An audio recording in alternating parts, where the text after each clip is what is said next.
Hey YouTube, it's Richard, founder of STRU and Airbnb Superhost.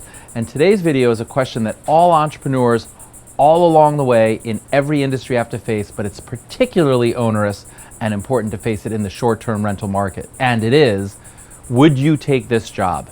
So let me explain what I mean by that. And this is something that I witnessed firsthand. I experienced a long time ago in a business that I currently own and operate. It's called Brilliant Transportation, but it's gone through many iterations. And the thing that really helped me pivot and get to this place was that very same question was, would you take this job?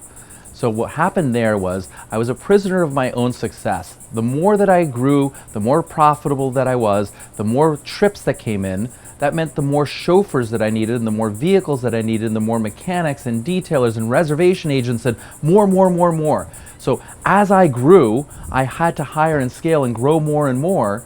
But at the same time, as we all know in human resources and in operations and logistics and dealing with people, more isn't necessarily easy or straightforward. Each one of those jobs or duties or responsibilities has problems attached with it. So as you do more of them, you generate more problems, more customer dissatisfaction, more 3-star reviews, more 4-star reviews, more turnover, more people that are calling out sick. These things happen in any industry.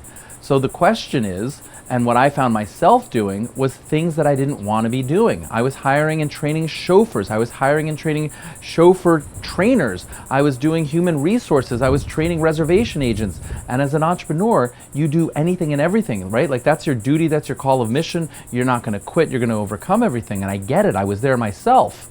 But one day somebody stopped me and asked me, hey, tell me about your day today. And I said, oh, it was, I met 6 chauffeurs and I trained 4 other chauffeurs. And they said, what'd you do yesterday? And I said, well, I trained a chauffeur trainer on how to train the chauffeurs in my methodology. What about the day before? I met with a customer service person, a human resources person. And they said, well, wait a minute. I thought the reason that you started this business was because you really enjoyed servicing super high net worth families with custom demands that they couldn't get satisfied anywhere else, and you loved solving their problems. And they would tell you, my helicopter lands here and you can't get there from here, blah, blah, whatever it might be. And that's what you loved. But yet you spent the last 3 days speaking with people that were hourly employees and you were training them and there was turnover and there was headaches.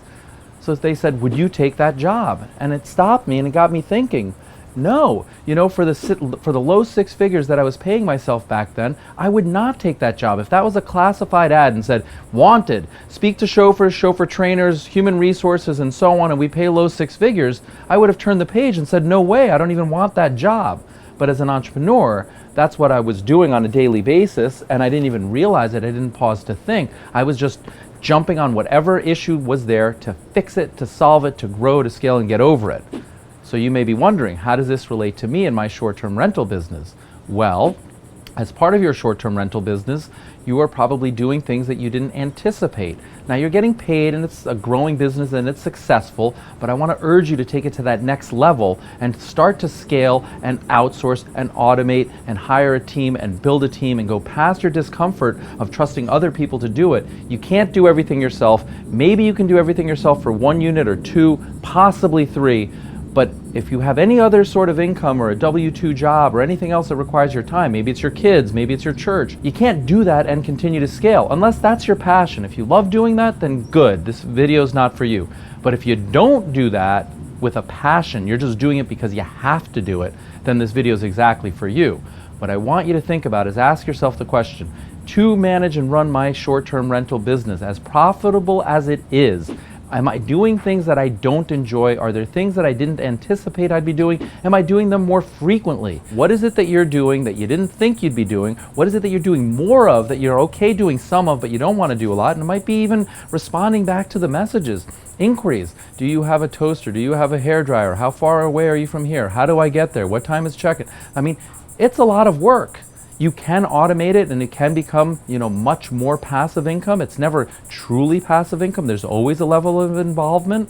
But if you're doing more work than you thought you were going to do, or you're doing the kind of work that you didn't want to be doing, let this video resonate for one moment and ask yourself, if I put a classified ad in the local paper and I said hiring, and then we listed the things that you don't like doing, whether it's the cleaning or the reservations or the communication, or maybe you're letting guests, you're meeting guests on check-in and maybe you're meeting them on checkout, maybe you're doing the turnovers yourself, whatever it is, and it was paying whatever the profitability is for your short-term rental. So wanted, person who answers reservations 24 hours a day, 7 days a week, cleans every third day for 4 or 6 hours, and the pay is $25,000 a year.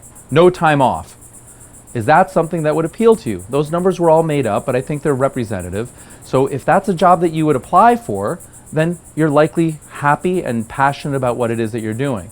But if you're much more growth-oriented and successful in your day job, and this is a passive sort of income, and you're trying to grow your short-term rental business, and you're doing all those things, and you take a look at your profitability, and you wouldn't do that, then your reality isn't matched by your day-to-day operations. Your desired outcome is not matching your day-to-day operations, and there's something you can do about it. And very simply put, you can scale, you can outsource, you can automate, you can hire people in your community. I see it every single day in Facebook. I can't find good quality cleaners. Nonsense. You have not contacted every single cleaner in your community.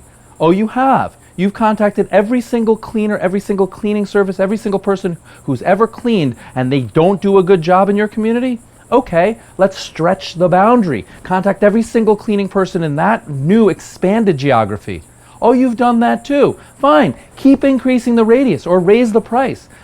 I guarantee you in every single community you can find qualified help if you give them a qualified job opportunity and you are a good employer and you treat them with respect and dignity and you employ them for the right reasons and you communicate with them and you give them feedback and you grow them as an individual. Guaranteed. I take anybody's challenge that you can't find somebody. Maybe you can't find 100 of them, but you can find one. So go ahead and ask yourself the question, is this a job that you would take? And I'd love to know below, what are your obstacles?